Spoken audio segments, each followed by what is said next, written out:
ಬೆಂಗಳೂರಿನ ಮಾದಾವರದಲ್ಲಿ ಆತಂಕವನ್ನ ಸೃಷ್ಟಿಸಿದೆ 3 ಅಂತಸ್ತಿನ ಕಟ್ಟಡ.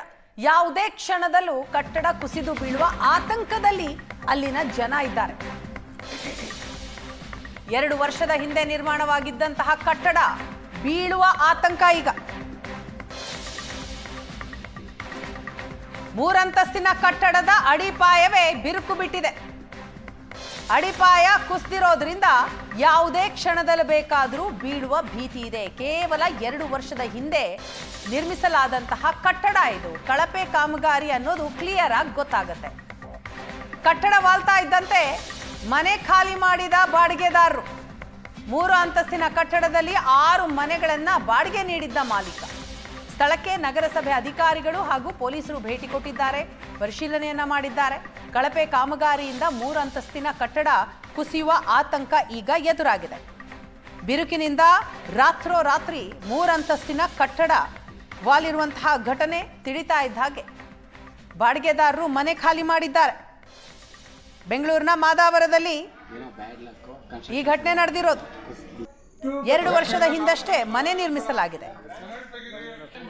ಕಟ್ಟಡ ವಾಲಿರೋದ್ರಿಂದ ಸಹಜ ಅಲ್ಲಿನ ಸ್ಥಳೀಯರಲ್ಲಿ ಆತಂಕ ಕೂಡ ಮನೆ ಮಾಡಿದೆ.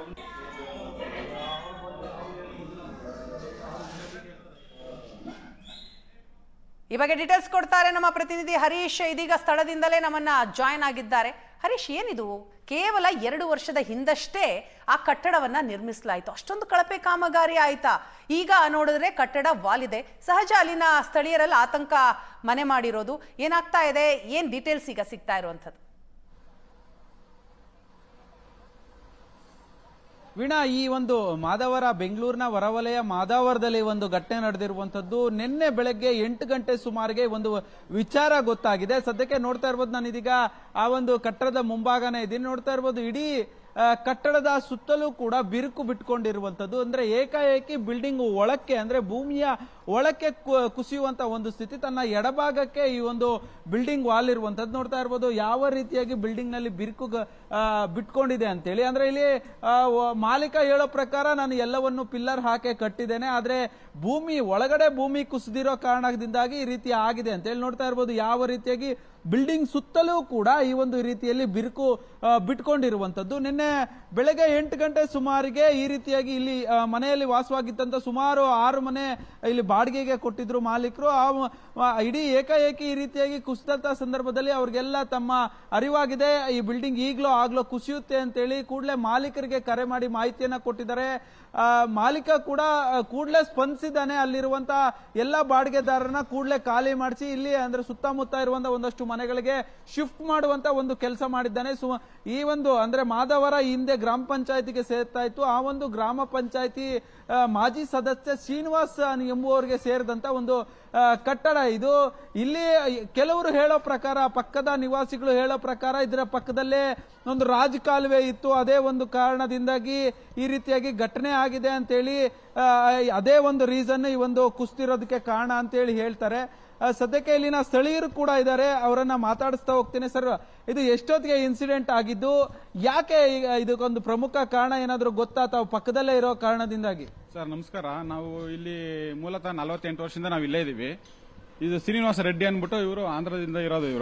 ಇವ್ರು ಏನಿಲ್ಲ ಅಂದ್ರೆ ಇದು ಬಂದು ರಾಜಗಲ್ಲೆ ಬಿಟ್ಟು ಕಟ್ಟಬೇಕಾಯ್ತು. ರಾಜಗಲ್ಯದಲ್ಲಿ ಒತ್ತುವರಿ ಮಾಡ್ಕೊಂಡು ಕಟ್ಟಿರೋದ್ರಿಂದ ಈ ತರ ಸಮಸ್ಯೆ ಆಗಿದೆ. ಅವ್ರು ಹೇಳ್ತಾರೆ ಎಲ್ಲ ಕಳಪೆ ಏನಿಲ್ಲ ಅಂತ ಮಾಲೀಕರು ಹೇಳ್ತಾ ಇದಾರೆ.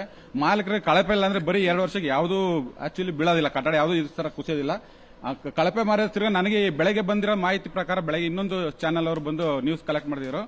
ಅವ್ರು ನ್ಯೂಸ್ ಕಲೆಕ್ಟ್ ಮಾಡ್ತಿದ್ರು. ಏನ್ ಹೇಳ್ತಾ ಇದ್ರೆ, ನನಗೆ ಬೆಳಗ್ಗೆ ಬಂದಿರೋ ಮಾಹಿತಿ ಪ್ರಕಾರ ಇದನ್ನ ಇನ್ಸೂರೆನ್ಸ್ ಏನೋ ಮಾಡಿಸಿದ್ದಾರೆ, ಇನ್ಸೂರೆನ್ಸ್ ಕ್ಲೈಮ್ ಆಗಕ್ಕೆ ಏನೋ ಪ್ಲಾನ್ ಮಾಡಿದ್ರೆ, 1 ಕೋಟಿ ರೂಪಾಯಿ ಇನ್ಸೂರೆನ್ಸ್ ಐತೆ ಇದ್ರ ಮೇಲೆ ಅಂತ ಹೇಳಿದ್ರು. ಸ್ವಲ್ಪ ಜನ ನನ್ಗೆ ಹೇಳಿದ್ರು, ಬೆಳಗ್ಗೆ ನಾನು ಕೇಳಿದಾಗ ಇನ್ಸೂರೆನ್ಸ್ ಏನಿಲ್ಲ, ಫುಲ್ ಅಮೌಂಟ್ ಅಲ್ಲಿ ಇದು ಮಾಡಿದೀನಿ ಅಂತ ಹೇಳಿದಾರೆ.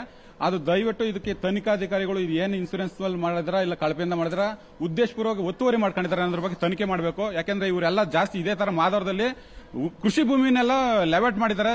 100% ನಮ್ಮೂರಲ್ಲಿ ಜಾಸ್ತಿ ಮಾದಾವರದಲ್ಲಿ ಕೃಷಿ ಭೂಮಿನೆಲ್ಲ ಲೆವೆಟ್ ಮಾಡಿ ಮಾರ್ತಾ ಇದ್ದಾರೆ. ಸರ್ಕಾರಕ್ಕೆ ಟ್ಯಾಕ್ಸ್ ಕಟ್ಟೋದನ್ನೆಲ್ಲ ವಂಚನೆ ಮಾಡ್ತಾರೆ. ದಯವಿಟ್ಟು ಇದಕ್ಕೆ ದೊಡ್ಡ ದೊಡ್ಡ ಅಧಿಕಾರಿಗಳು ಇಂಥನ್ನೆಲ್ಲ ತನಿಖೆ ಮಾಡಬೇಕು ಅಂತ ನಾವು ಕೇಳ್ಕೊಂತೀವಿ ಸರ್. ನಾವು ಯಾರಿಗಾದ್ರೂ ಏನಾದ್ರು ಆಗಿದೆ ಸರ್ ಈ ಬಿಲ್ಡಿಂಗ್ ಅಲ್ಲಿ?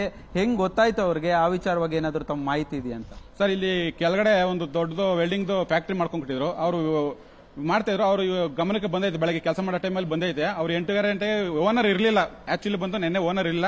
ನೆನ್ನೆ ಅವ್ರ ಮನೆಗೆ ಏನೋ ಫಂಕ್ಷನ್ ಇತ್ತಂತೆ, ಇವತ್ತು ಬೆಳಗ್ಗೆನೆ ಬಂದಿರೋದು. ನೆನ್ನೆ ಹೋದಾರ ಬಂದಿಲ್ಲ ಅವ್ರ ಓನರ್, ಇವತ್ತು ಬೆಳಗ್ಗೆನೆ ಬಂದಿರೋದು.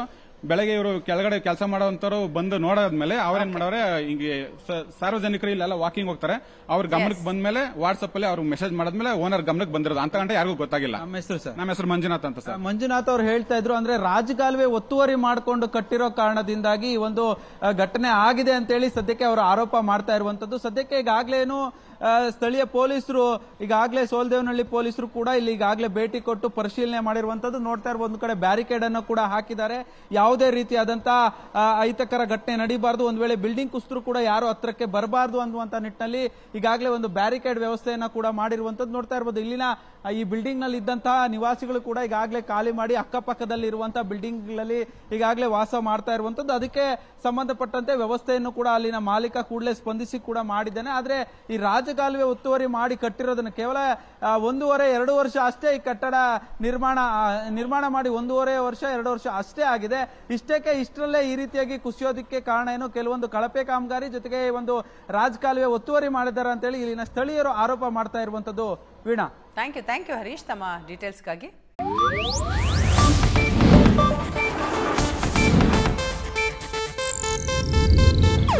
ಇದು ಏಷ್ಯಾನೆಟ್ ನ್ಯೂಸ್ ನೆಟ್ವರ್ಕ್ ಪ್ರಸ್ತುತಿ.